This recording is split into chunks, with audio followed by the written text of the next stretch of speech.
पहाड़ी राज्यों में कुदरत आफत बरसा रही है। भारी बारिश की वजह से उत्तराखंड में जनजीवन अस्त व्यस्त हो गया है। कहीं बादल फटने से तबाही मची है तो कहीं भूस्खलन ने लोगों की परेशानी बढ़ा दी है। प्रदेश में भारी बारिश के कारण आपदा जैसे हालात बन गए हैं। केदारनाथ यात्रा से के पैदल मार्ग पर बादल फटने से मची तबाही के बाद 4 धाम यात्रा रोक दी गई है। केदार घाटी को पूरी तरह हाई अलर्ट पर रखा गया है और उत्तराखंड में कुदरत के रेड अलर्ट पर हमने एक रिपोर्ट भी तैयार की है जो हम आपको दिखाते हैं।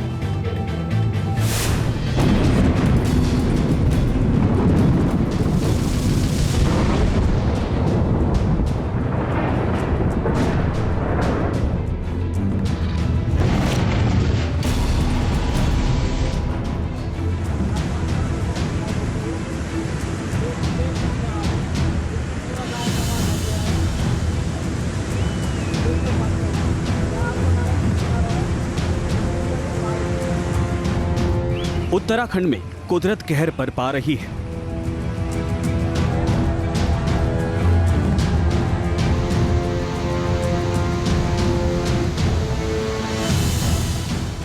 टिहरी में बादल फटते ही हाहाकार मच गया।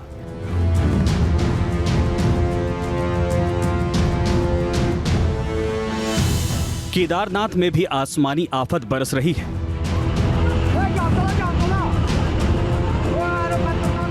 पहाड़ों पर कुदरत ने इस कदर तबाही मचाई कि आसमान से मौत की बारिश हो रही है।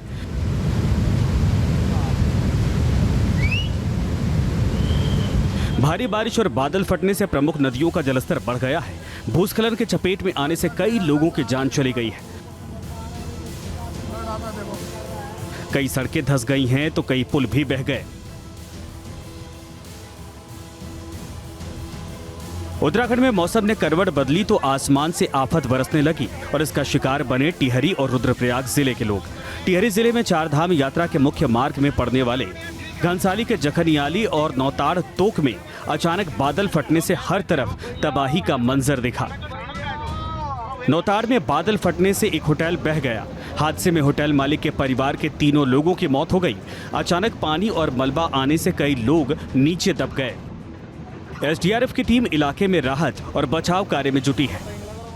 तेज बारिश आने से जो है नौताड़ गदेरे में जो पानी और मलबा आया है उससे यहाँ पे जो घटना घटी है जिसमें 2 व्यक्तियों की दर्दनाक मौत हो गई है और एक घायल हुआ है और बाकी कुछ घरों में पानी वानी घुसा है और मलबा भी आया है तो जिसकी सुबह जैसे ही अभी अंधेरे में कुछ पता नहीं चल पा रहा है। देखिए भाई साहब ये ऐसा आता है फ्लड।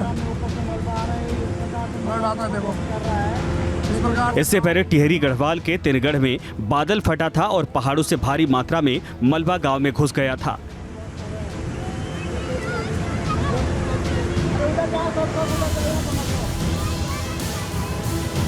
पानी के तेज बहाव के साथ पेड़ पौधे भी बहते दिखाई दिए जो सीधे लोगों के घरों पर आकर गिरे थे।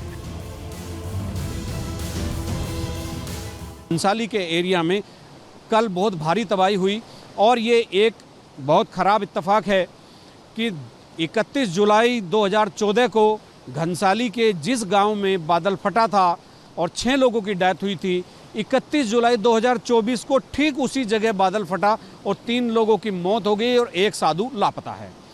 घनसाली के क्षेत्र में तिनगढ़ और जो 1-2 और गांव हैं, तोली गांव हैं, जहां पिछले दिनों मां बेटी की मलबे में दबकर मृत्यु भी हो गई। तो ऐसे तमाम जो आपदा प्रभावित क्षेत्र हैं उनके पुनर्वास के लिए सरकार दावा तो कर रही है, लेकिन कब इनके पुनर्वास और विस्थापन का काम होगा ये कहा नहीं जा सकता। टिहरी पर पड़ी आफत की मार के बाद राज्य के सीएम पुष्कर सिंह धामी ने प्रभावित इलाकों का दौरा किया। सीएम ने बचाव और राहत कार्यों का निरीक्षण किया। कल रात्रि को यहाँ बादल फटने से और अतिवृष्टि होने से जानमाल की क्षति हुई है। 3 लोगों का दुखद यहाँ पर मृत्यु भी हुई है और यहाँ पर भवनों का और सड़क का, पुलों का बड़ा नुकसान हुआ है। हमारा प्रयास है कि जल्दी से जल्दी एक तो इस क्षेत्र का विस्थापन किया जाए, क्योंकि मकान यहाँ खतरे की जद में आते हैं, उनका आकलन हो गया है और कोशिश है कि हर संभव अब आगे जो है लोगों की जान माल की सुरक्षा की जाए, उसके लिए काम कर रहे हैं।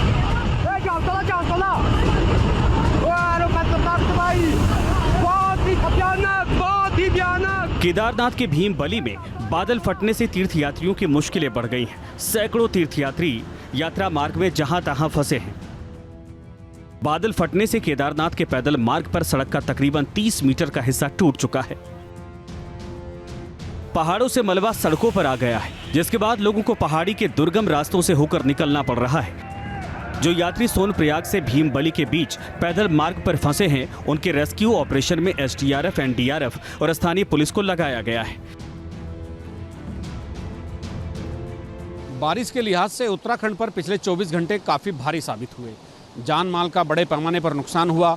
देवी आपदा का प्रकोप केदारनाथ से लेकर घनसाली और नीचे हरिद्वार तक देखने को मिला। अब कुल मिलाकर 24 घंटे में 5 से ज़्यादा जानें जा चुकी हैं, 5 से ज़्यादा लोग लापता हैं, लोगों को रेस्क्यू किया जा रहा है।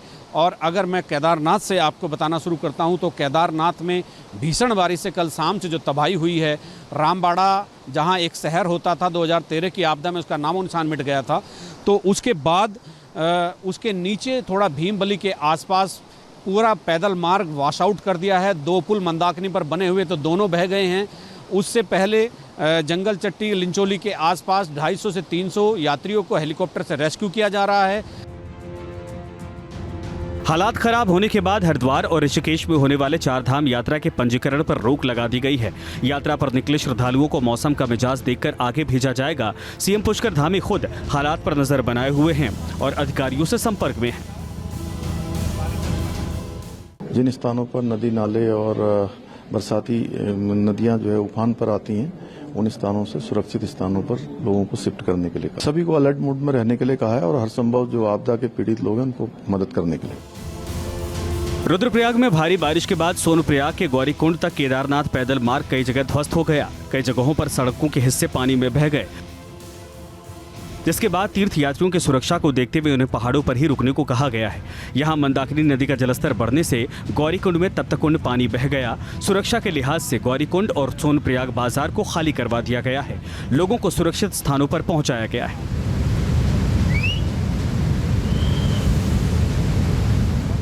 गौरीकुंड में गर्म पानी का कुंड बह गया है। सोनप्रयाग और गौरीकुंड के बीच सड़क 100-200 मीटर तक वॉश आउट हो गई है और यात्रियों को त्रिजुगी नारायण रास्ते से ले जाकर बचाया गया, जहां हेलीपैड बनाए गए हैं। यात्रियों को वहां सुरक्षित रखा गया है। जहां यात्री फंसे हैं उन्हें हेली सर्विस से रेस्क्यू किया जा रहा है। रुद्रप्रयाग गौरीकुंड के हाईवे पर कई जगहों पर भूस्खलन हुआ है। यहाँ पहाड़ी से पत्थर और मलबा गिर रहा है, जिससे आवाजाही के दौरान हर समय खतरा बना हुआ है। 75 किलोमीटर लंबे हाईवे पर कई जगहों पर चट्टानें लटकी हुई हैं और दूसरी तरफ गहरी खाई के साथ मंदाकिनी नदी बह रही है।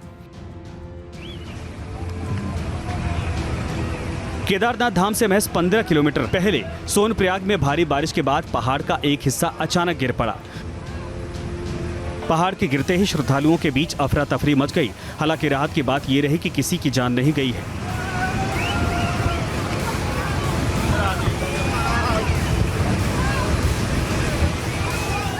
फिलहाल केदारनाथ की यात्रा कब शुरू होगी कहा नहीं जा सकता, चूंकि पैदल मार्ग जहां से ध्वस्त हुआ है वहां दूसरा मार्ग कोई वैकल्पिक नहीं है और उसका पुनर्निर्माण इतनी आसान बात नहीं है। पहले भी ये दुर्घटना हुई है सुखी नदी में, उसके बावजूद भी ये लोग नहीं मानते। अब देखो ये तस्वीरें हैं हरिद्वार के, जहां एक सूखी नदी में कांवड़ियों ने ट्रक पार्क कर रखा है, लेकिन भारी बारिश के बाद नदी में अचानक बाढ़ आ गई। नदी में पानी बढ़ते ही कांवड़ियों का खाली ट्रक सैलाब में बह गया। लोग देखते रह गए और पूरा का पूरा ट्रक पानी में समा गया। देख सकते हैं आप, गलत पार्किंग की वजह से। आप फिर हरिद्वार आते हैं तो हरिद्वार में कल जल प्रवाह इतना था कि कांवड़ियों का एक बड़ा ट्रक बाढ़ के पानी में तिनके की तरह बह गया, उसको बचा नहीं पाए। रामनगर जाते हैं तो वहाँ पर भी कोसी नदी में बाढ़ है। जागेश्वर में एक नदी में कार बह गई और इधर स्कूली बच्चों का आवागमन रुक गया। चकलावा एक जगह है, वहाँ पर पुल बह गया। तो पूरी तबाही उत्तराखंड में मची है। पहाड़ों में लगातार हो रही बारिश से नैनीताल जिले को बड़ा नुकसान पहुंचा है। हल्द्वानी रामनगर स्टेट हाईवे का एक हिस्सा चकलुआ के पास टूटकर बह गया, जिसके बाद सड़क के दोनों ओर गाड़ियों की लंबी कतार लग गई। रात देर काफ़ी तेज़ बारिश हुई, जिससे कि वो जो पुलिया जो पहले से क्षतिग्रस्त थी पूर्णतः ध्वस्त हो गई है। तो ट्रैफिक अब पूर्णतः उस रूट के लिए बंद हो गया है। जो भी काशीपुर या रामनगर से जो ट्रैफिक इधर आता था वो हाईवे से होके आएगा। और यहाँ भी आम्रपाली चौकी पे हमने बैरियर लगा दिया है, उस तरफ किसी भी वाहन को नहीं जाने दिया जाएगा।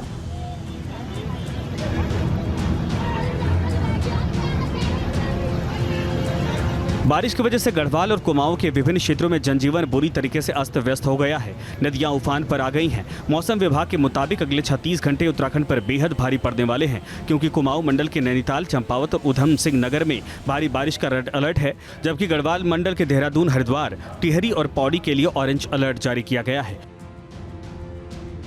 लेकिन प्राकृतिक आपदा का फोकस केवल और केवल केदारनाथ धाम, नीचे सोनप्रयाग तक, गुप्तकाशी तक, बूढ़ा केदार, घनसाली, यमुनोत्री, गंगोत्री रहा है। यमुनोत्री गंगोत्री में एक सप्ताह पहले जो तबाही हुई वो आप सभी ने देखी। फिलहाल चूंकि बारिश का अभी भी ऑरेंज अलर्ट है, तो इसीलिए ये कहा नहीं जा सकता कि नुकसान और नहीं होगा।